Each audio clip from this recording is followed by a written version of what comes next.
जी Nepal HD television अब तपाईँ सँगसँगै।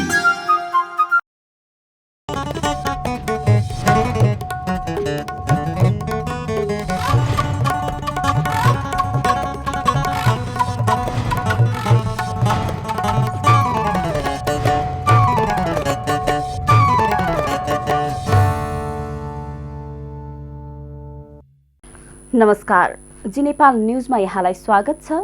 म ऋषिका मगर। सुरुमा मुख्य समाचारका शीर्षकहरू। आगामी निर्वाचन निष्पक्ष र भयरहित बनाउन सरकार प्रतिबद्ध रहेको प्रधानमन्त्री देउबाको भनाई। स्थानीयलाई नै विकासको काममा जिम्मेवारी दिन आवश्यक रहेको उल्लेख।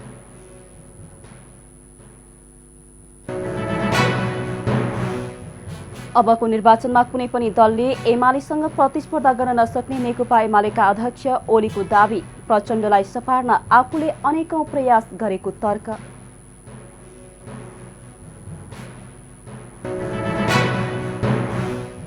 सांसद शाहमाथि एमाले कार्यकर्ताले आक्रमण गरेको जसपाको आरोप, कडा कारबाही गर्न माग।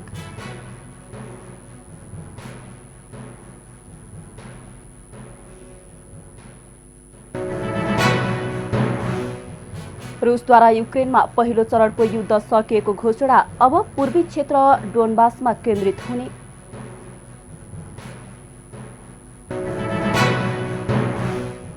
र इन्डियन प्रिमियर लिग आइपिएल टी20 क्रिकेट आजदेखि सुरु हुँदै, खेलका लागि 10 टिम सहभागी।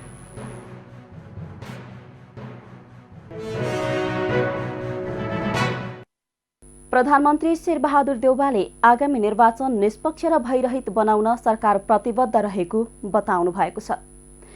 शनिबार ललितपुरमा रहेको भीमसेन मन्दिरको पुनर्निर्माण सम्पन्न भएको अवसरमा आयोजित कार्यक्रममा प्रधानमन्त्री देउवाले तोकेको समयमा नै स्थानीय तहको निर्वाचन हुने भन्दै निर्वाचनलाई निष्पक्ष र भयरहित बनाउन सरकार प्रतिबद्ध रहेको बताउनु भएको हो।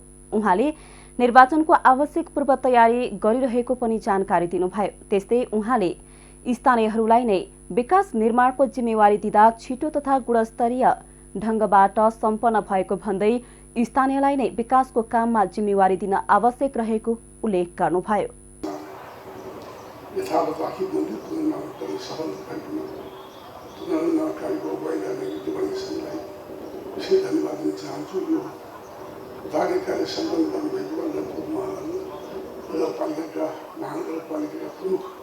चिजबाबु महत्त्वलाई निर्वाह गर्नुको भूमिकाप्रति हार्दिक प्रशंसा गर्न चाहन्छु।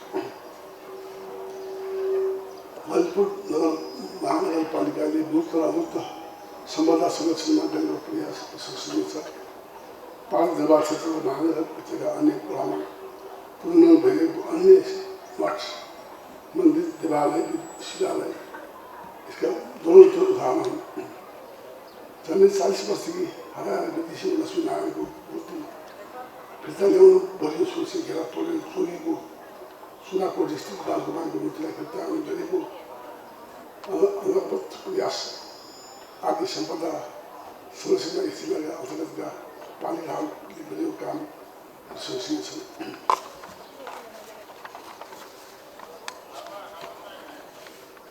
नागरिकको जीवन सेवा प्रत्यक्ष रूपमा सरकार राख्ने क्षेत्रको छोटो समयमा यस नगरपालिकाले गरेका कार्यहरू प्रशंसनीय छ। नगरपालिकाका प्रमुखको नेतृत्वमा सम्पन्न भएका यी कामका लागि नगरपालिका परिवार नगरवासीलाई हार्दिक बधाई दिन चाहन्छु। त्यस्तै उहाँले ललितपुर महानगरले सम्पदा संरक्षणमा खेलेको भूमिकाको प्रशंसा गर्नुभयो। 2072 सालको भूकम्पले क्षति पुर्याएको भीमसेन मन्दिरको स्थानीय व्यवसायी र दाताहरूको आर्थिक सहयोगमा भएको हो। नेकपा एमालेका अध्यक्ष केपी शर्मा ओलीले अबको निर्वाचनमा कुनै पनि दलले एमालेसँग प्रतिस्पर्धा गर्न नसक्ने बताउनु भएको छ। शनिबार काठमाडौँमा एमाले निकट मुस्लिम संगठन इत्तेहादको महाधिवेशन उद्घाटन गर्दै अध्यक्ष ओलीले एमाले विरुद्ध सत्तारूढ गठबन्धनमा रहेका दलहरू मात्र नभई निर्वाचन आयोगमा दर्ता भएका सबै दल मिलेर आए पनि एमालेसँग प्रतिस्पर्धा गर्न नसक्ने बताउनु भएको हो। अहिले एमालेसँग लडेर सकिँदैन भनेर प्रधानमन्त्री देउवाले मात्र बुझेको तर्क गर्नुभयो। उहाँले कांग्रेससँग चुनाव जित्नका लागि कुनै एजेन्डा नभएकाले एमाले नेतृत्वको सरकारको भण्डाफोर गर्ने अभियान चलाउन थालेको आरोप पनि लगाउनुभयो। त्यस्तै ओलीले प्रचण्डलाई सपार्न आफूले अनेकौं प्रयास गरेको तर्क गर्नुभयो।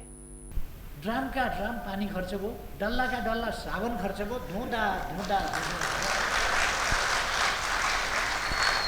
हिन्दीमा एउटा फिल्मी गीत छ, राम तेरी गङ्गा मैली पापियों के पाप देते देते। हाम्रो पनि बागमती नै मैलियो,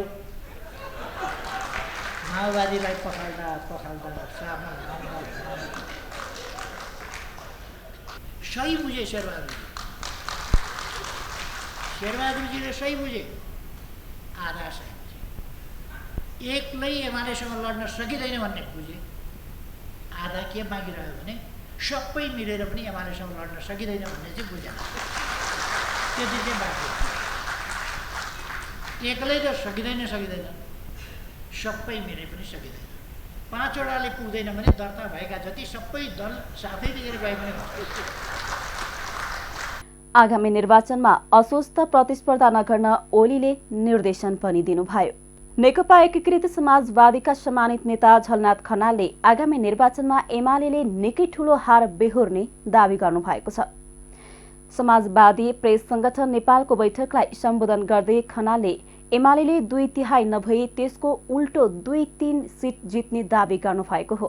उहाँले केपी ओली नेतृत्वको एमाले गुट मात्र भइरहेको तर्क गर्नुभयो। उहाँले हाल एमालेले गर्न सक्ने सम्भावित गठबन्धनका दलहरू लोकतान्त्रिक समाजवादी पार्टी, राष्ट्रिय प्रजातन्त्र पार्टी भएकाले उक्त गठबन्धनलाई दक्षिणपन्थी मोर्चा उपनाम दिन सकिने उल्लेख गर्नुभयो। उहाँले पार्टीको लक्ष्य वैज्ञानिक समाजवाद नै भएको बताउनुभयो। यसको चरित्र के हो भन्ने कुरा धेरै कसरतै गर्नु पर्दैन। यो मोर्चा आफै दक्षिणपन्थी मोर्चा हो। यो दक्षिणपन्थीहरूलाई गोलबन्द गरेर यो चाहिँ नि अगाडि बढ्न खोज्दैछ। अझै खस्न बाँकी छ, अझै खस्दैछ। त्यो ढङ्गको अवस्था हामी देखिरहेका छौँ। त्यसकारणले कुनै पनि पार्टीको अग्रगति र प्रगतिको आधार भनेको त्यसले लिने वैचारिक र राजनीतिक कार्यदिशा हो। वैचारिक र राजनीतिक कार्यदिशा ठिक भयो भने मात्रै त्यो पार्टी अग्रगतितर्फ जान्छ। र हामीले हाम्रो पार्टीलाई अहिले भनिरहेका के छौँ भन्दा हाम्रो अब रणनीतिक लक्ष्य समाजवाद हो, वैज्ञानिक समाजवाद हो। समाजवादको पनि धेरै भेरिएन्ट छन्। यो के अरे यो कोरोनाका भेरिएन्ट जस्तै कोरोनाका धेरै भेरिएन्ट छन्, त्यस्तै समाजवादका पनि भेरिएन्ट छन्। तर हामी वैज्ञानिक समाजवादको पक्षमा छौँ। यस्तै खनालले छोटो समयमै आफ्नो पार्टी राष्ट्रव्यापी भएको दावी गर्नुभयो। राष्ट्रिय प्रजातन्त्र पार्टीका अध्यक्ष राजेन्द्र लिङदेनले कांग्रेस, एमाले र माओवादीले निर्वाचन जिते पनि मुलुक बन्न नसक्ने बताउनु भएको छ। शनिबार काठमाडौँमा आयोजित राप्रपा कार्यकर्ता भेलामा बोल्दै लिङदेनले ठूला पार्टीले देशलाई बेरोजगार उत्पादन गर्ने कारखानामा परिणत गरेको र मुलुकका लागि केही गर्न नसकेको भन्दै अब पनि उनीहरूले निर्वाचन जिते मुलुक बन्न नसक्ने बताउनु भएको हो। उहाँले असफल भएका दललाई भोट दिएर विजयी गराए मुलुक नै असफलतातर्फ जाने तर्क गर्नुभयो। उहाँले तिनै तहको निर्वाचनमा सोचेर भोट दिन आग्रह गर्नुभयो। उहाँले आफ्नो पार्टीले 5 वर्ष मात्रै देशको नेतृत्व पाए मुलुकको मुहार फेर्ने दावी गर्नुभयो। हामीले 31 वर्ष मौका दियौं, हेर्यौं, उसबाट केही प्राप्त गर्न सकिएन। अब फेरि उसैलाई हामीले मद्दत गरेर, उसैलाई बलियो बनाएर, उसैलाई भोट दिएर अगाडि जाने कोसिस गर्नु भनेको हामी आफै बर्बाद हुने कुरा मात्र होइन, हामीले हाम्रो भावी सन्तति र हाम्रो राष्ट्र नै बर्बाद गर्ने काममा सहभागी हुने काम हुन्छ। त्यसकारणले अब त्यो गल्ती गर्ने छुट हामी कसैलाई पनि छैन। अहिले देशका बुद्धिजीवीहरू, आम नागरिकहरू जहाँ जाँदा पनि वर्तमानप्रति असन्तुष्टि व्यक्त गर्नुहुन्छ। तर हामीले नेताहरूलाई र पार्टीहरूलाई जति दोष दिन्छौँ, उनीहरूलाई भोट दिने हाम्रो हात पनि उत्तिकै दोषी छ भन्ने कुरा हामीले बिर्सनु हुँदैन। पार्टीलाई भन्दाखेरि तपाईले पार्टी पनि सम्झिहाल्नुभयो, नेता पनि सम्झिहाल्नुभयो। कति उहाँहरूको नाम लिनु? राजेन्द्रले जहाँ गए पनि दिनमा 12 चोटि हाम्रो नाम लिन्छ अरे भन्छ। अब अहिले त पुरा सूचना प्रविधिको युग छ, लगेर देखाइदिएला है। पुरा तपाईँहरूको बदनाम गर्न राजेन्द्र कुदिरहेको छ भनेर अब यिनै नेता यिनै पार्टी भनौँ, त्यति भन्दा तपाईँहरूले बुझिहाल्नुहुन्छ। लिङ्गदेनले जनताले पनि निर्वाचनलाई मुलुकको हितका लागि प्रयोग गर्नुपर्ने धारणा राख्नुभयो। प्रधानमन्त्री एवं नेपाली कांग्रेसका सभापति शेरबहादुर देउवाले पार्टीलाई बलियो बनाउनका लागि निर्वाचनमा गठबन्धनको आवश्यकता रहेको बताउनु भएको छ। शनिबार काठमाडौँमा बीपी स्मृति सामुदायिक सहकारी अस्पतालको 14औं वार्षिक साधारण सभा उद्घाटन गर्दै देउवाले पार्टीभित्र सबै नेताले जितोस् र पार्टीलाई बलियो बनाउनका लागि नै गठबन्धनको आवश्यकता रहेको बताउनु भएको हो। उहाँले आफ्नो कर्तव्य भनेको नै पार्टीलाई जिताउनु भएको जिकिर गर्नुभयो। उहाँले गठबन्धनको कुरा गरेर आफूले केही नबिगारेको र पार्टीको हितका लागि नै काम गरेको दावी गर्नुभयो। अहिले पनि नेकपा एमाले बलियो नै रहेको र कांग्रेसले गठबन्धन नगरे एमाले र माओवादी मिल्ने सम्भावना रहेको देउवाले बताउनुभयो।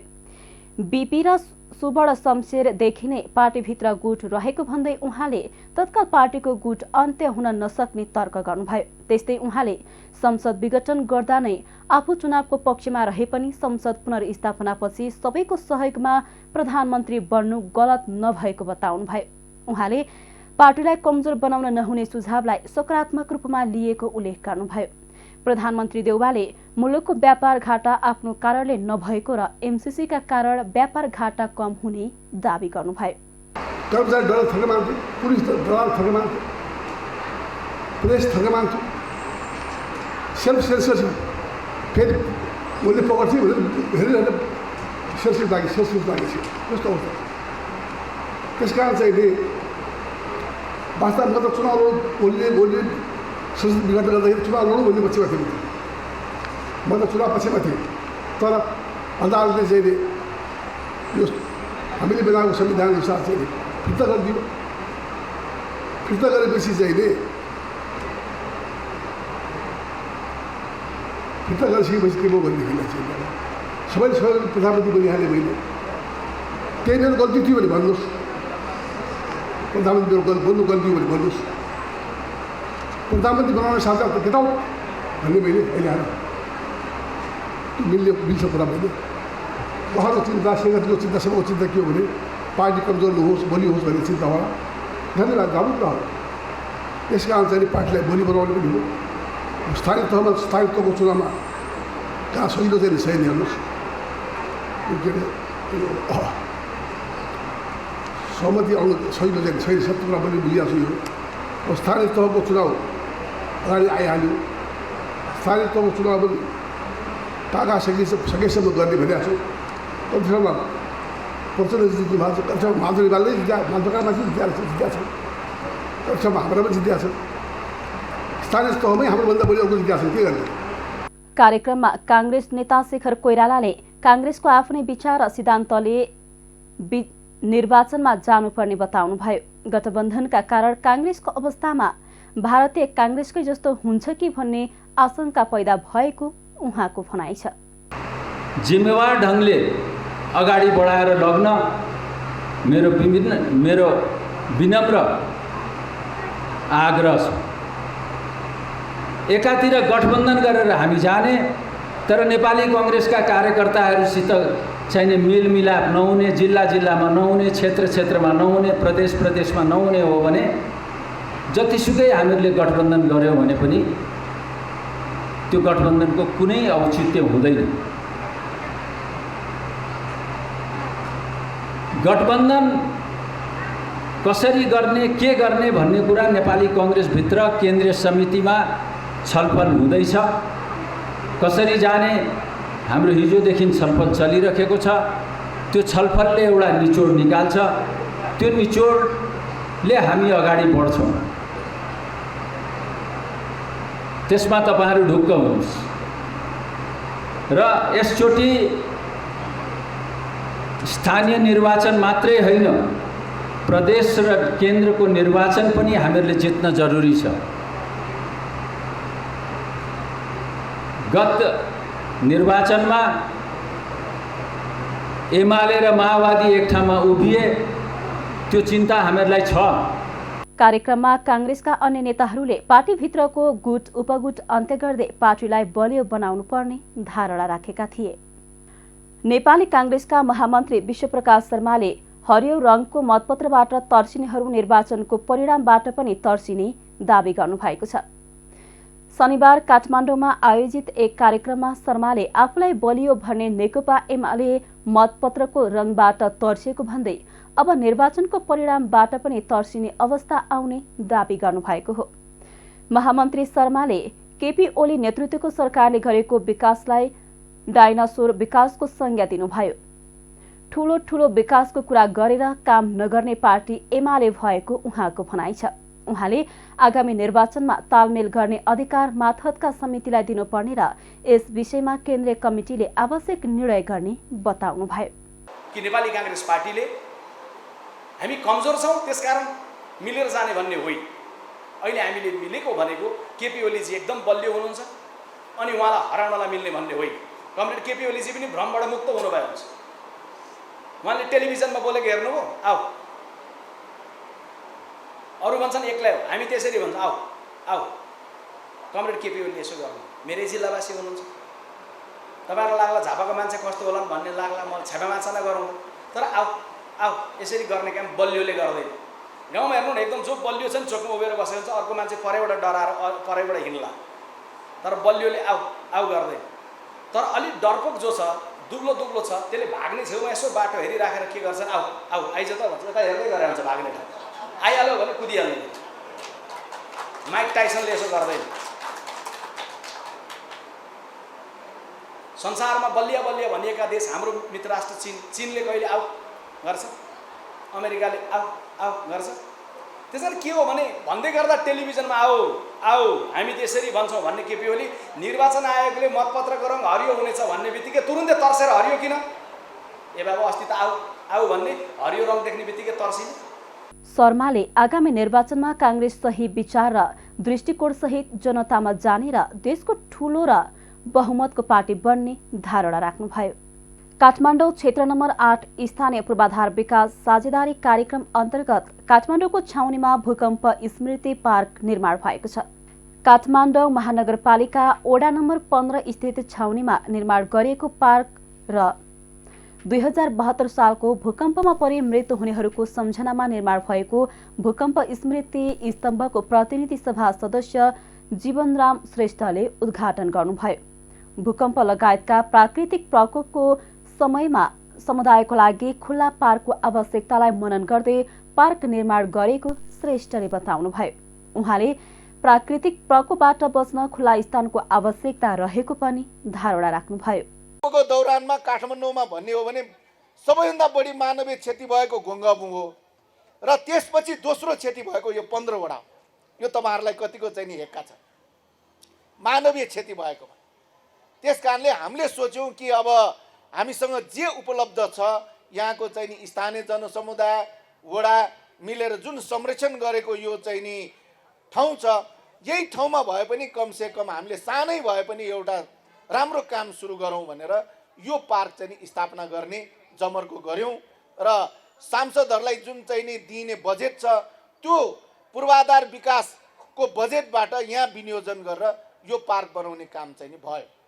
र आज मलाई लाग्छ कि अब हामीले प्रत्येक वैशाख 12 गते यो पार्कमा ती चाहिँ नि दिवंगत आत्माहरूलाई सम्झेर त्यो चाहिँ नि वैशाख 12 गते 72 साललाई सम्झेर हामीले एकपल्ट यहाँ चाहिँ नि दियो बाल्ने र यहाँ चाहिँ नि प्रत्येक दिन यो पार्कमा चाहिँ नि पस्दाखेरि यो बाटोबाट आउटजाउट गर्दाखेरि यो आकृति देख्दाखेरि त्यो स्मरण गराउन सकोस् र त्यो प्रेरणा प्रदान गरिराख्न सकोस् र हामीले बनाउने प्रत्येक भौतिक संरचनाहरू, हाम्रा घरहरू, हाम्रा पर्खारहरू, हाम्रा चाहिँ नि कतिपय चाहिँ नि घर तहराहरू त्यो एउटा भूकम्प मैत्री त्यो खालको एउटा स्ट्रक्चर हुन सकोस् भन्ने हाम्रो चाहना हो। उहाँले संस्कृति र सम्पदालाई संरक्षण गर्दै पर्यटन क्षेत्रलाई विकास गर्न सकिने बताउनुभयो। जनता समाजवादी पार्टी नेपालले आफ्नो पार्टीका नेता प्रमोद शाहमाथि भएको आक्रमणको निन्दा गर्दै दोषीलाई कारबाही गर्न माग गरेको छ।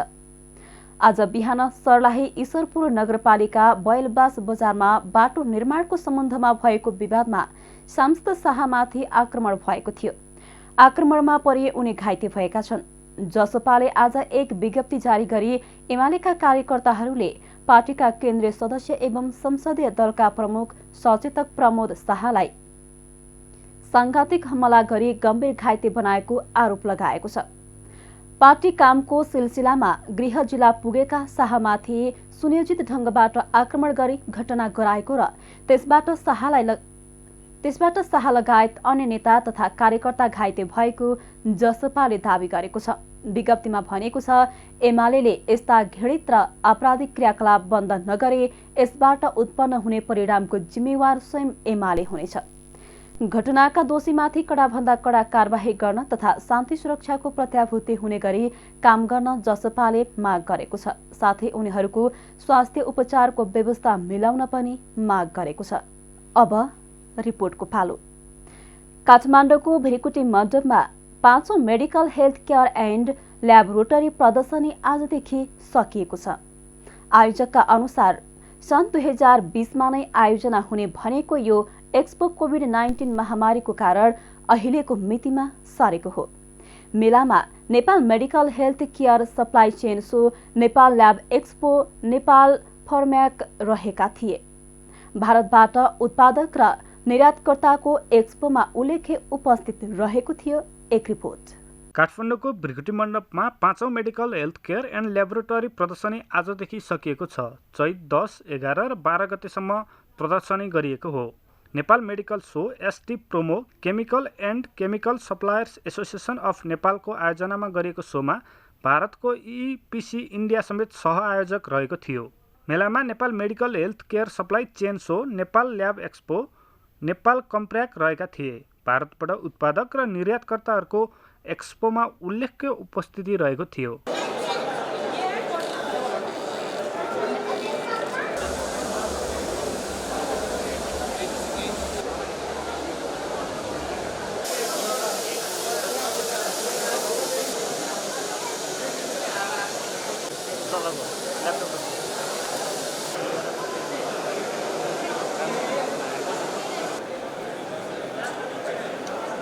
इन्जिनियरिङ एक्सपर्ट प्रमोसन काउन्सिलिङ र medical and medical suppliers association of नेपालको सह आयोजनामा भएको एक्सपो अस्पताल, मेडिकल र प्रयोगशालाको क्षेत्रमा नेपालको एकमात्र बृहत कार्यक्रम हो। एक्सपो सफल बनाउन नेपालका विभिन्न स्वास्थ्य संस्था, औषधि उद्योग, प्रयोगशाला र मेडिकलहरूले साथ सहयोग गरेका थिए। मेलाले आफ्नो व्यापार बढाउन र नयाँ ग्राहकसँग सम्बन्ध बढाउन ठूलो मौका मिलेको र अरू नयाँ मेडिकल उपकरणहरूको जानकारी लिन पनि ठूलो मौका मिलेको उत्पादक र निर्यातकर्ताहरू बताउँछन्। यस नेपाल मेडिकल एक्सपो 2022 मा चाहिँ हामीले मेडिकल ग्यास पाइपलाइन सम्बन्धी चाहिँ स्टल राखेका छौँ। मेडिलाइन हेल्थ सर्भिस नेपालबाट यो विगत 3 दिनदेखि चलिरहेको छ। बिहिबार, शुक्रबार र आज शनिबार, मार्च 24, 25 र 26। अब यस एक्सपोमा हामीले हाम्रो प्रडक्टहरू डिस्प्ले गरेका छौँ। जो चाहिँ मेडिकल ग्यास पाइपलाइन सम्बन्धी छ। त्यसपछि हस्पिटल बेड कर्टेनहरूको पनि राखेका छौँ। यसबाट चाहिँ हामीले चाहिँ कस्टमरहरूसँग चाहिँ तपाईँको नयाँ कस्टमरहरूसँग र एक्जिस्टिङ कस्टमरहरूसँग चाहिँ रिलेसन्स बढाउने एउटा ठुलो मौका मिलेको छ। र प्लस यहाँ चाहिँ विभिन्न अरू एक्जिबिटर्सहरू पनि आउनु भएको छ मेडिकल इक्विपमेन्टको।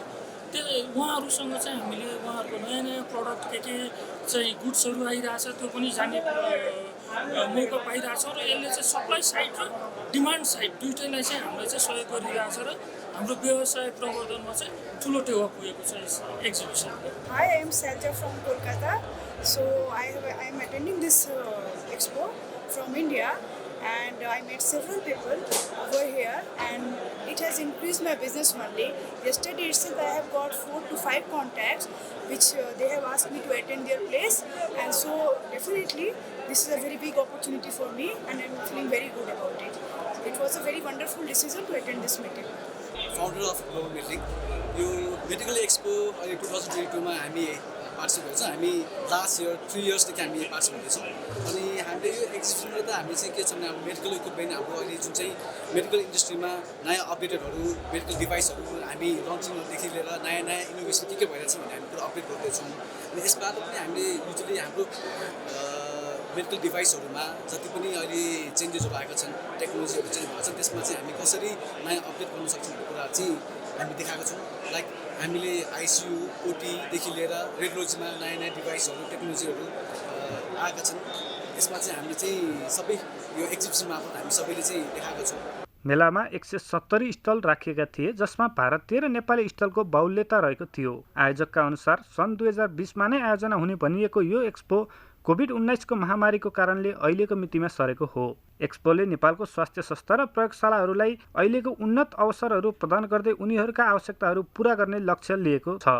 नेपालमा वार्षिक 40 अर्बको केमिकल एन्ड केमिकल सम्बन्धी सामग्रीहरूको आयात हुने गरेको छ। क्यामेरामा छविराम पराजुलीका साथ विक्रम दाहाल, काठमाडौँ। अवैध लागु औषध अफिम सहित एक महिलालाई सशस्त्र प्रहरीले आज पक्राउ गरेको छ।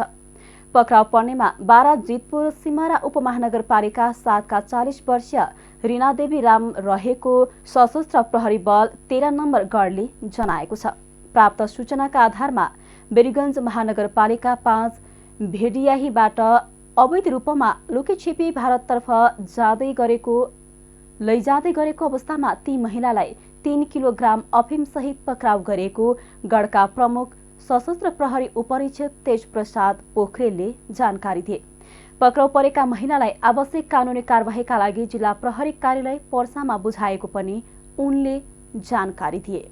नेपालमा थप 8 जनामा कोरोना संक्रमण पुष्टि भएको छ। देशभर गरिएको 2655 कोरोना परीक्षणका क्रममा 8 जनामा कोरोना संक्रमण पुष्टि भएको स्वास्थ्य मन्त्रालयले जनाएको छ। कोरोनाका कारण शनिबार कसैको पनि मृत्यु नभएको मन्त्रालयले जनाएको छ। त्यस्तै थप 210 संक्रमित निको हुँदा हालसम्म नेपालमा 9,64,608 निको भएका छन्। हाल नेपालमा 1,758 सक्रिय संक्रमित आइसोलेसनमा रहेका छन्। अब अन्तर्राष्ट्रिय समाचार। रुसले युक्रेनमा गरेको आक्रमणको पहिलो चरण सकिएको घोषणा गरेको छ। रुसका वरिष्ठ सैन्य अधिकारी सर्गेई रुदुस्कोइले युद्धको प्रारम्भिक उद्देश्य पूरा भएको र युक्रेनको युद्ध क्षमतामा कमी ल्याउन सफल भएको बताउनु भएको बीबीसीले जनाएको छ। एक महिना अघि युक्रेनमा आक्रमण सुरु गरेको रुसले आफ्नो रणनीतिमा परिवर्तन गर्ने संकेत गर्दै अब पूर्ति क्षेत्र डोनबासमा केन्द्रित हुने बताएको छ। युक्रेनको बलियो प्रतिवादका कारण अघि बढ्न नसकिरहेको रुसले केही शहरहरू कब्जा गरेर युक्रेनको सरकार ढाल्न लक्षित भएको देखिएको बीबीसीले जनाएको छ। रुसले युक्रेनको राजधानी कियवलाई पनि घेराबन्दी गरिराखेको छ। रुसी राष्ट्रपति भ्लादिमिर पुटिनले युक्रेनलाई निस्त्रीकरण गर्न सैन्य कारबाही गरेको बताए पनि युद्धको उद्देश्य अझै पूरा भएको छैन। आफूसँगको युद्धमा 16,000 रुसी सेनाको ज्यान गएको युक्रेनले दाबी गरेको छ। रुसी सेनाले युक्रेनको आवासीय भवन, अस्पताल लगायतका संवेदनशील ठाउँमा पनि आक्रमण गर्दै आएको छ। अब खेल समाचार। पपुवा न्युगिनीसँगको दोस्रो एकदिवसीय क्रिकेटमा पनि नेपाल पराजित भएको छ। कीर्तिपुर स्थित त्रिवी क्रिकेट मैदानमा शनिबार दोस्रो एकदिवसीयमा नेपाललाई 3 विकेटले हराउँदै पीएनजीले सिरिज 2-0 ले जितेको हो। नेपालले दिएको 279 रनको लक्ष्य पीएनजीले 48 ओभर 4 बलमा 7 विकेट गुमाएर पूरा गर्यो। यसअघि टस जितेर पहिले ब्याटिङ गरेको नेपालले निर्धारित 50 ओभरमा 8 विकेट गुमाएर 278 रन बनाएको थियो। नेपालका दिपेन्द्र सिंह ऐरीले सर्वाधिक 105 रनको शतकीय इनिङ खेले। 140 बल 7 चौका प्रहार गरेका ऐरी नेपालको लागि एकदिवसीय अन्तर्राष्ट्रियमा शतक बनाउने तेस्रो खेलाडी बने। एकदिवसीय र त्रिदेशीय टी20 सिरिजका लागि पीएनजी नेपालको भ्रमणमा आएको हो। युएईमा सम्पन्न आईसीसी क्रिकेट विश्वकप लिग 2 अन्तर्गतको त्रिकोणात्मक एकदिवसीय सिरिज खेलेर पीएनजी नेपाल आएको हो। उक्त सिरिजमा नेपालले दुवै खेलमा पीएनजीलाई हराएको थियो। अब पीएनजीले नेपाल र मलेसियासँग त्रिदेशीय टी20 सिरिज खेल्नेछ। इन्डियन प्रिमियर लिग आईपीएल टी20 क्रिकेट आजदेखि सुरु हुँदैछ। आज हुने उद्घाटन खेलमा चेन्नई सुपर किङ्स र कोलकाता नाइट राइडर्स खेल्दैछन्। खेल नेपाली समयअनुसार बेलुका पाउने 8 बजे सुरु हुनेछ। कोलकाताका कप्तान श्रेयस अय्यर र चेन्नईका रविन्द्र जडेजा रहेका छन्। यी दुई टोली पछिल्लो पटक फाइनल खेलेका थिए। चेन्नईले उपाधि जितेको थियो। आइपिएलमा यसपालि थपेका 2 टोलीसहित 10 टिम सहभागी छन्। खेल समाचारसँगै हामी जी नेपाल न्युजको अन्त्यमा आइसकेका छौं। जाँदा जाँदै प्रमुख समाचारका शीर्षकहरू पुनः एकपटक। आगामी निर्वाचन निष्पक्ष र भयरहित बनाउन सरकार प्रतिबद्ध रहेको प्रधानमन्त्री देउबाको भनाई। स्थानीयलाई नै विकासको काममा जिम्मेवारी दिन आवश्यक रहेको उल्लेख।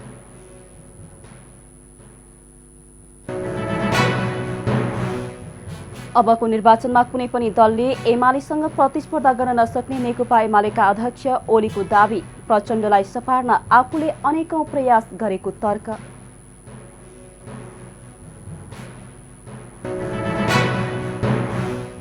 सांसद शाहमाथि एमाले कार्यकर्ताले आक्रमण गरेको जसपाको आरोप, कड़ा कारबाही गर्न माग।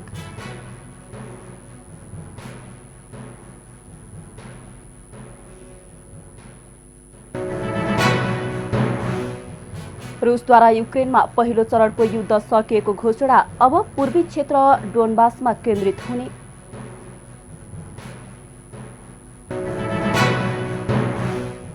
र इन्डियन प्रिमियर लिग आइपिएल टी20 क्रिकेट आजदेखि सुरु हुँदै खेलका लागि 10 टिम सहभागी।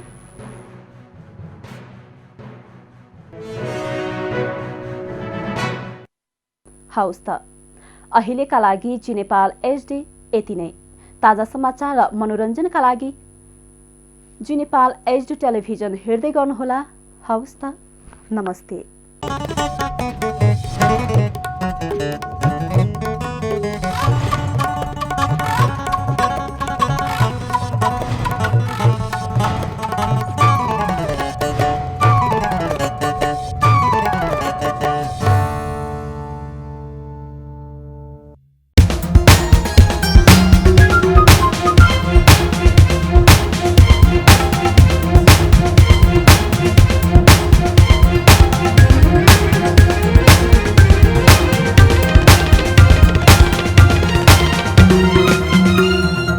जी नेपाल एचडी टेलिभिजन अब तपाईँ सँगसँगै